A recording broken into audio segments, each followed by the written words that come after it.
Amigos de Esfera Legal, ¿qué tal? Muy buenas noches. No quise dejar pasar este día, 23 de abril, que se conmemora el Día del Libro, y se conmemora en honor a los dos grandes escritores de la lengua española y de la lengua inglesa, Miguel de Cervantes Saavedra y William Shakespeare, quienes, según la tradición, murieron el mismo día, el 23 de abril. Aunque, bueno, en Inglaterra en ese momento lo que se tenía en vigor era el calendario juliano, no el gregoriano, pero la tradición se ha mantenido en ese entendido. Y qué mejor forma de honrarlos que a partir de la literatura, de los libros. Y los libros también tienen que ver un poco con la reserva de derechos. De eso nos ocuparemos un poco más adelante. Pero ahorita quiero platicarles un poco sobre leer lo que otros han escrito, que es un acto de libertad. Al final del día escribir es mostrarnos, es decir algo. Y en muchas ocasiones eso se dice privados de la libertad. Vamos a hablar de algunas obras que han sido escritas o su germen ha estado en la privación de la libertad de sus autores. Podríamos decir, fueron libros tras las rejas y que dieron libertad creativa a sus autores, no siempre para bien, como lo vamos a contar a continuación. Y comencemos precisamente, si estamos hablando del 23 de abril, de Miguel de Cervantes Saavedra, con la obra magna de la literatura española, El Quijote de la Mancha. Como ustedes saben, El Quijote son las aventuras de un hidalgo manchego que después de leer tantos libros de caballería, su razón se nubla y termina creyéndose uno de tantos caballeros de esas épocas y que acompañado de su fiel escudero Sancho Panza vive una y mil aventuras en la región de La Mancha en España. Pues bien, esta obra precisamente fue, no se sabe si escrita o comenzada a escribir, en una breve estadía que tuvo Miguel de Cervantes Saavedra en la cárcel, cuando fue acusado de desviar ciertos impuestos, pues él trabajó de cobrador de impuestos para el rey, y en ese ínter se le acusó de haber desviado algunos recursos de impuestos que fueron recibidos por él, y en tanto se averiguó que era una mentira, él estuvo privado de la libertad. Asimismo, la obra de Profundis, que es un texto de Oscar Wilde, escritor inglés del siglo XIX, habla de una reflexión que él hace cuando privado de la libertad por su preferencia sexual, toda vez que en Inglaterra victoriana la homosexualidad o la sodomía, como le llamaban en aquella época, era perseguida y castigada, al ser denunciado de tener un amante entre un importante miembro de la nobleza inglesa, fue condenado a años de prisión y ahí escribe esa carta a su amante y bueno, como una reflexión de todo lo que estuvo él viviendo. Cartas desde la cárcel de Antonio Gramsci. Antonio Gramsci, gran filósofo italiano, que fue condenado a más de 30 años de prisión por el régimen fascista de Benito Mussolini, obviamente por ser comunista en un régimen fascista. De hecho, el mismo fiscal al condenarlo dijo, vamos a callar la voz de este hombre 30 años para que no se interpongan las ideas de nuestro pueblo. No lo callaron. Hoy en día Gramsci sigue siendo oído a través de esas cartas desde la cárcel.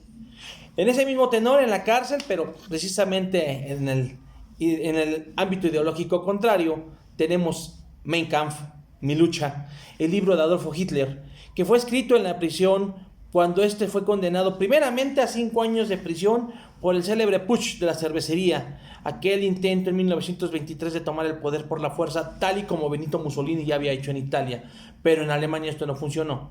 Y cuando Hitler fue sometido a juicio, aprovechó esa tribuna para hacerse oír, lo cual evitó una prisión más grande por el delito de traición a la patria del que había sido acusado, y solamente se le condenó a 5 años que al final se convirtieron en menos de un año y medio en la cárcel. Pero en ese tiempo ahí, y él mismo así lo señala en el prólogo de su obra, aprovechó ese tiempo para vertir su visión ideológica de lo que Europa tendría que ser a su juicio en este libro que, bueno, incluso fue prohibido en la misma Alemania. Sus derechos de autor vencieron hace 2 años, pasaron al dominio público, pero para evitar esa diseminación de la ideología fascista a partir de lo que era Mi lucha, el mismo gobierno alemán impulsó un libro de casi 1200 páginas, que es una edición crítica y revisada de Mein Kampf, que se ha agotado y se ha convertido en un bestseller, aunque aún no ha sido traducido al español, y quién sabe si lo sea, pues fue creado este texto bajo una visión muy lógica. Pero bueno, Mi lucha, el libro de Adolfo Hitler, el que fue la piedra de toque para crear al Partido Nacional Socialista, comenzó a escribirse en la cárcel. Y asimismo, también Nelson Mandela, de quien tantos hemos oído hablar, También escribe sus cartas desde sus cartas a mí mismo cuando ha sido condenado y él purgó una pena de 27 años de prisión por pedir la igualdad racial en Sudáfrica. Recordaremos que en el siglo XX uno de los episodios más terribles dentro del racismo se escribió precisamente en Sudáfrica con el apartheid, que fue esta situación de que los blancos y los negros estaban segregados a partir de leyes que daban la preferencia hacia los blancos y que por tal razón no podían ellos ocupar ni cargos ni siquiera tener libertad. Y Nelson Mandela en esa lucha fue condenado a 27 años de prisión y estos 27 años de prisión los purgó en una cárcel y en ese tiempo él escribió esta obra. Y hay muchos otros textos, pero estos son los que consideramos hoy dignos de rendir homenaje en este 23 de abril. Los invitamos a su lectura crítica. Unos fueron para bien, como el Quijote, que consolidaron la lengua española. Otros para mal, como Mi Lucha, que al final del día es una visión totalmente totalitaria y totalmente negativa de la humanidad. Pero al final del día son fruto del pensamiento humano. Y como les decía, la reserva de derechos también tiene que ver un poco con los libros, aunque no lo parezca. Los libros, obra literaria, queda protegido dentro de la Ley Federal del Derecho de Autor y como tal, señala la Ley Federal del Derecho de Autor que una obra queda protegida desde el momento mismo que queda fijada en un soporte material. Y su registro ante el Instituto Nacional del Derecho de Autor únicamente tiene fines declarativos. El instituto, al expedir la constancia del registro, declara que una persona se ha presentado y se ha señalado como autor de la obra. Pero esta protección en general para la obra viene desde el momento mismo en que se puso en un soporte. Es decir, desde que yo tomé una pluma y escribí en una hoja un poema, este poema está protegido. Pero la Dirección de Reservas de Derechos, como lo hemos ido comentando, tiene dentro de sus muchas reservas, en el género de publicaciones periódicas, una especie que se llama colecciones. Y como su nombre lo indica, permiten proteger el título para una colección. No voy a dar alguna en particular, obviamente, pero supongamos que usted es un autor de obra jurídica y desea crear una colección de libros que hablen de derecho penal. En consecuencia, usted puede registrar esa colección, por ejemplo, una colección que se llame Grandes Obras del Derecho Penal Mexicano. Todos los libros que usted publique con sus respectivos títulos van a estar dentro de esta colección y usted deberá acreditar el uso. ¿Cómo lo va a obtener? Bueno, pues como se obtiene la protección a las publicaciones periódicas, presentando los formatos, haciendo los pagos de reserva, exhibiendo la representación gráfica y, por supuesto, que el Instituto Nacional del Derecho de Autor, a través de la Dirección de Reservas de Derechos, lleve a cabo la verificación de que no sea idéntico o semejante a un título previamente otorgado o en trámite, o bien que exista alguna de las causales que la misma ley contempla como imposibilidad para otorgar una reserva.